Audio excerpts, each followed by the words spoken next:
afternoon. I am Kila Sande. This is Annelisa, Kyla, and Songezo, and we are Amanzi Ethu, our water. Now, around the world, billions of people are drinking contaminated water, which cause waterborne diseases and diarrheal illnesses, which can be fatal and reduce the quality of life. So that is what we want to address as Amanzi Ethu. Shortly.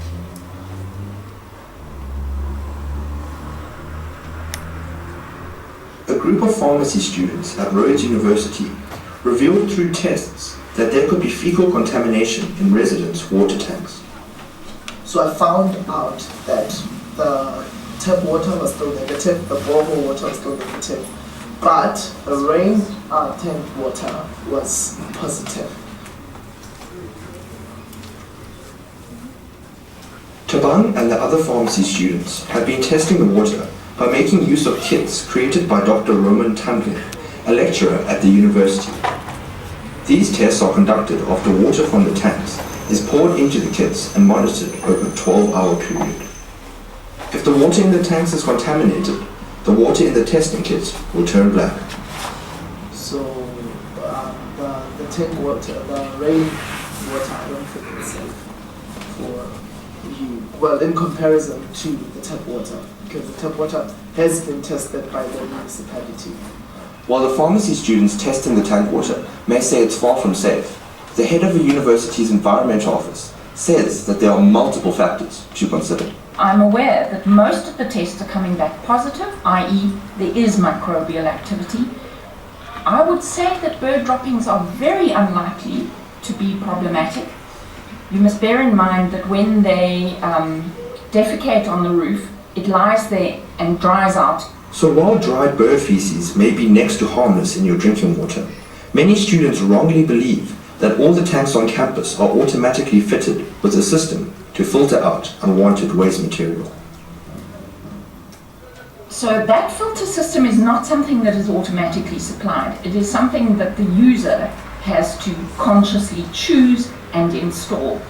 I'm not aware of very many tanks on campus with that filtering system, and I'm talking specifically about the filtering and sieving out of mess at the top of the tank before the water enters the tank. I'm very keen to see a move towards looking after our rainwater tanks on campus properly. For students and residences, it seems that there's no clear way forward. The university admits that only a small group of rainwater tanks have filtration systems, while the vast majority have nothing at all. No filtration system means that students could be drinking water that is contaminated by absolutely anything. Nick Anderson, LOTv, Grahamstown. This clip shows why there is a need for a filtration system, and our aim is to provide equal, clean water to everybody. How we aim to do this is through low-cost treatment filters for seamless integration into our tanks.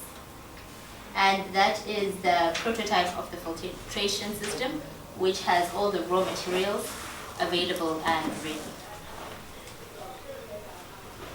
Now, the current water treatment that we know of is boiling as well as chlorination.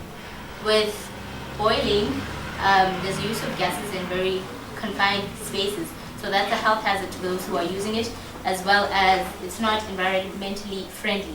And then the chlorination is expensive and requires extensive maintenance. Hello, I would be discussing the critical assumptions that we had made earlier on into the week and how we investigated them and the outcomes.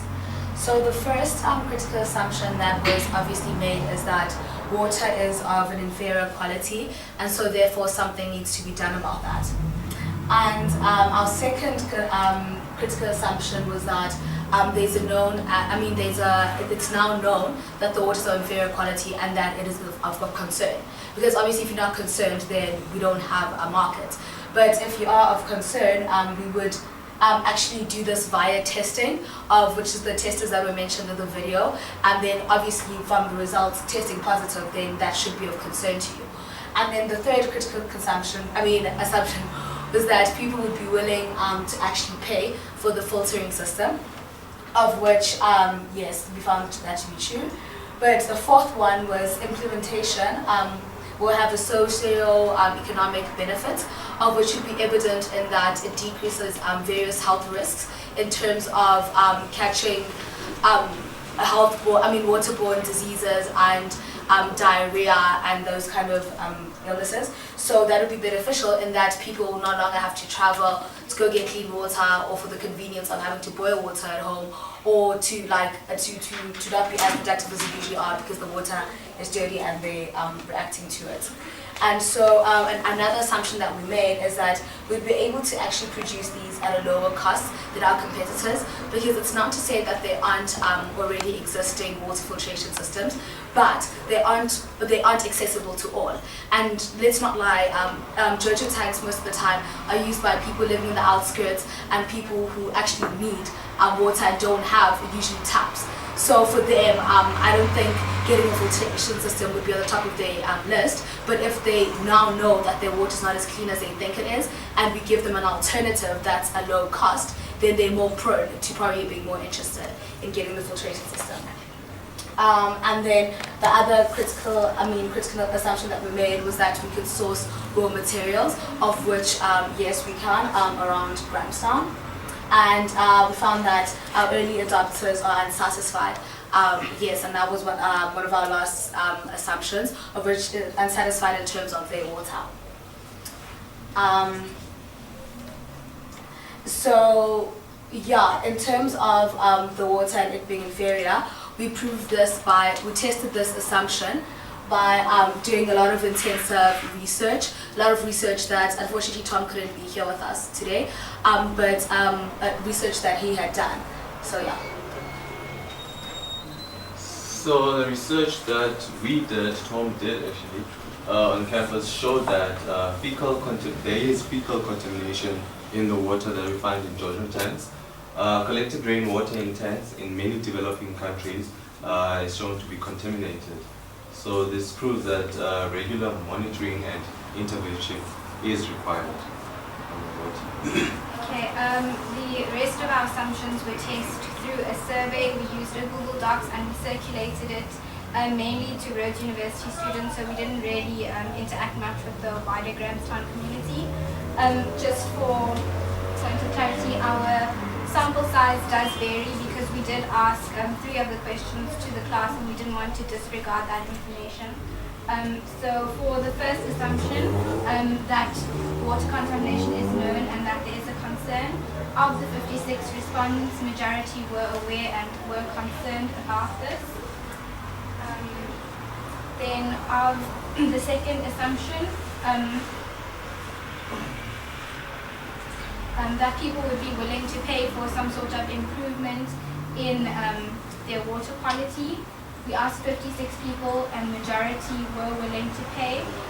We didn't give them an option of selecting an amount. We allowed them to put in their own inputs, and it ranged from 50 Rand to 500, with the majority selecting 50 Rand. And the next one was that implementation will have a socio-economic benefit. This we only questioned through the Google Docs. Of the 33 respondents, majority of them were unaffected, but those who were affected said that sometimes it had affected their productivity, which we took seriously. And then of the early adopters, because we questioned mostly students that already make use of the JoJo tanks from their raises, 33 respondents, majority of them saying they were unsatisfied with their current filters. Okay, so after we saw that Miss Dr. Nikki Cody, actually, yeah, mentioned that there is a need for a move after noticing that the water in the JoJo tanks is contaminated. Yesterday we actually tried to get hold of her and we couldn't get hold of her. So what we did is we emailed her, basically asking if she'd be interested in these filters that we've actually designed, but we haven't gotten a response from her. But we are hoping that Rhodes University will be our early adopters. For the source of raw materials, all large particles, which is the sand, the large particles of the sand, we're using sand, a different gradient sand for our filter. All large particles from the sand will be from penny pinchers. The fly ash and the lime will be obtained from sappy.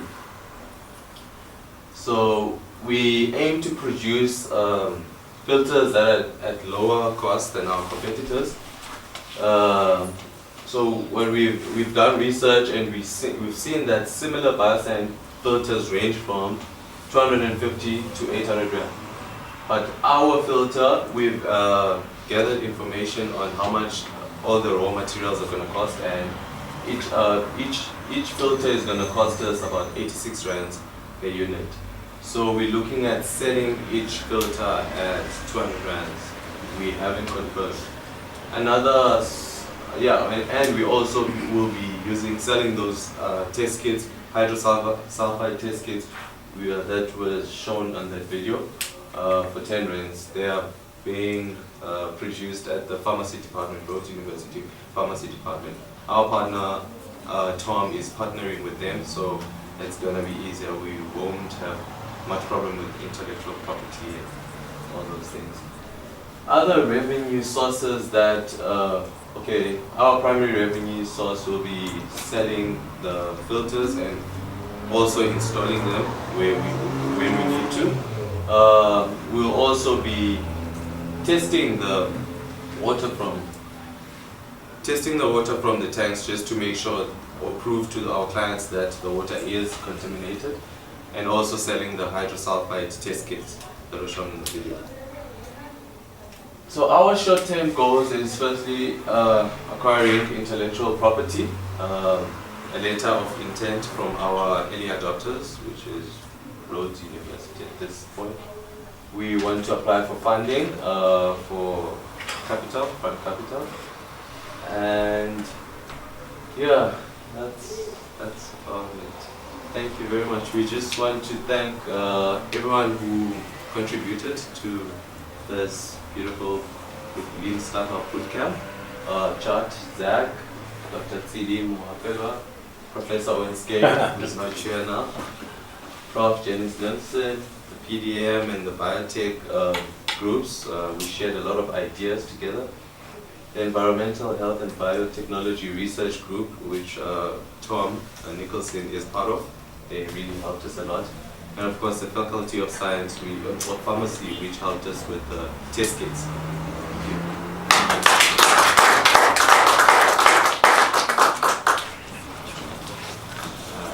Question.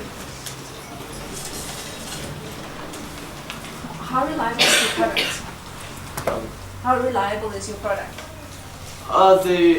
They're really reliable. Tom had mentioned that they've tested. This filter was actually part of his honors project, if I'm not mistaken, and the filter was tested. The filter was used, and then they used a testing kit to check if really it does work, and it does work 100%. So what claims are you going to make for your product? What claims? Yeah, what are you going to say it helps to clean up?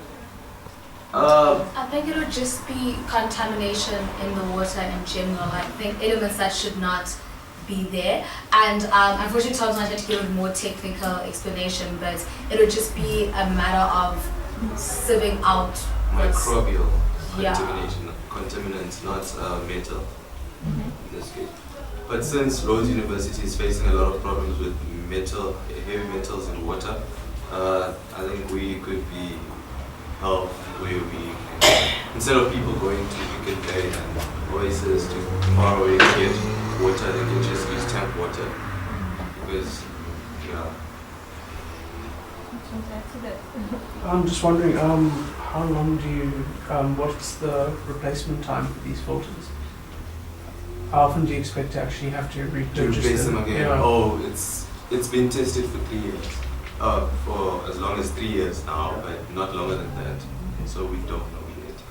But we can say it's 3 years. But yeah, because that'll obviously affect the cost attractiveness of the document. You've obviously got some experts sitting over here. You're looking at it with fresh eyes. The expert in the test kits.